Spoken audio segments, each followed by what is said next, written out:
Bapak, Ibu, saudara-saudara yang dikasihi Tuhan, sebelum kita mendengarkan firman Tuhan, nats renungan untuk kita hari ini, marilah kita bersatu di dalam doa. Damai sejahtera Allah yang melampaui segala akal, itulah yang memelihara hati dan pikiran saudara-saudara di dalam Kristus Yesus Tuhan kita. Amin. Bapak, Ibu, saudara-saudara yang dikasihi Tuhan, firman Tuhan nats renungan untuk kita hari ini, Senin tanggal 18 Maret 2024, sesuai dengan Almanak HKBP, tertulis dalam kitab Kisah Para Rasul, pasal yang ke-17 ayat 30. Kisah Para Rasul 17 ayat 30. Dengan tidak memandang lagi zaman kebodohan, maka sekarang Allah memberitakan kepada manusia bahwa di mana-mana semua mereka harus bertobat. Dengan tidak memandang lagi zaman kebodohan, maka sekarang Allah memberitakan kepada manusia bahwa di mana-mana semua mereka harus bertobat. Demikian firman Tuhan. Terimalah Yesus dan bertobat. Saudara-saudara yang dikasihi Tuhan, seperti kita ketahui bahwa pada saat Paulus menunggu Timotius dan Silas di Athena, hatinya atau hati Paulus sangat sedih karena ia melihat bahwa kota itu penuh dengan patung-patung berhala. Hal ini memotivasi Paulus tidak hanya bersedih, tetapi juga melakukan pemberitaan Injil atau pemberitaan firman. Pada saat ia memberitakan Injil, Tuhan pun membuka jalan baginya. Tanpa diduga, orang-orang Athena memberi kesempatan kepadanya untuk berbicara kepada orang banyak di sidang Areopagus. Paulus menyambut kesempatan baik itu tanpa ragu-ragu, karena dia sudah siap sedia memberitakan Injil dalam segala keadaan. Saudara-saudara yang dikasihi Tuhan, dalam nats ini, Paulus menjelaskan secara tuntas mengenai Allah sebagai pencipta dan Allah yang tidak tinggal dalam kuil buatan tangan manusia. Hal itu dijelaskannya dengan mengatakan, dengan tidak memandang lagi zaman kebodohan, maka sekarang Allah memberitakan kepada manusia bahwa di mana-mana semua mereka harus bertobat.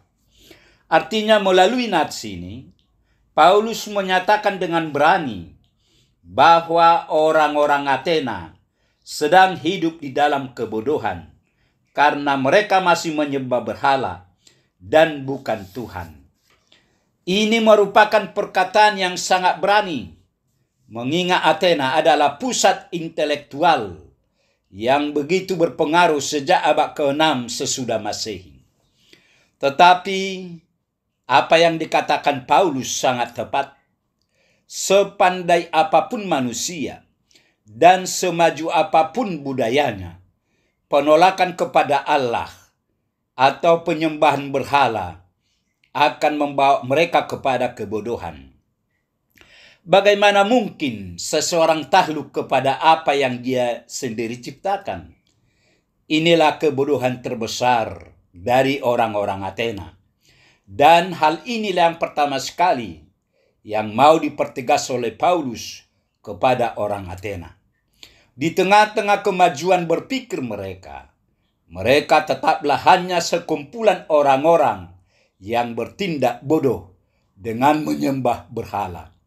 Demikian hingga sekarang, sepintar apapun manusia, tetaplah dia orang bodoh bila ia mengabaikan Sang Pencipta.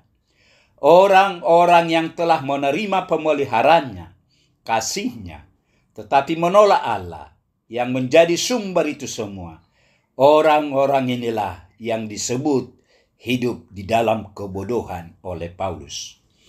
Saudara-saudara yang dikasihi Tuhan, awalnya memang Allah membiarkan seluruh bangsa-bangsa mengambil jalan mereka masing-masing.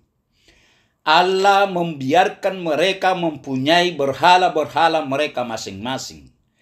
Allah bahkan membiarkan bangsa-bangsa menerima berkat-Nya, pemeliharanya, dan segala kemurahannya tanpa sekalipun mengucap syukur kepada Dia. Tetapi Allah sekarang tidak lagi membiarkan bangsa-bangsa mengambil jalan mereka masing-masing. Allah memanggil mereka kembali melalui para hamba-Nya yang mengabarkan Injil Kristus kepada mereka. Hamba-hambanya seperti Paulus, inilah bukti dari Allah yang tidak lagi membiarkan, tetapi yang sekarang memanggil bangsa-bangsa kembali kepadanya. Jika dahulu Allah hanya memanggil Israel, satu dari sekian banyak bangsa di dunia, dan mengabaikan semua bangsa-bangsa lain, maka sekarang masa anugerah Allah bagi bangsa-bangsa lain seperti Allah beranugerah bagi Israel telah tiba. Sekarang Allah mengirim panggilan itu melalui para hamba-Nya yang mengabarkan berita Injil dan menyerukan kepada seluruh bangsa di dunia agar bertobat dan kembali kepada Dia. Yang mengambil jalan masing-masing harus kembali ke jalan Allah.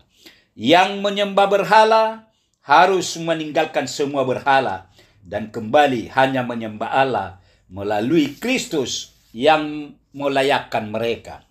Yang sebelumnya tidak tahu bersyukur, sekarang harus sujud menyembah Allah dengan penuh ucapan syukur atas kemurahan dan pemeliharaannya. Artinya, Allah sekarang memberikan anugerah panggilannya kepada bangsa-bangsa lain di dalam bentuk seruan pertobatan.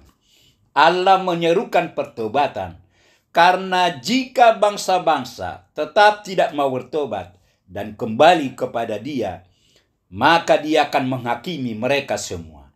Allah murah hati, tetapi tidak akan membiarkan manusia mempermainkan kemurahan-Nya. Amin. Marilah kita berdoa. Tuhan Allah Bapa di surga, Bapa yang kami kenal dalam Yesus Kristus, puji syukur, terima kasih Tuhan atas pemberitaan firman-Mu kepada kami pagi ini.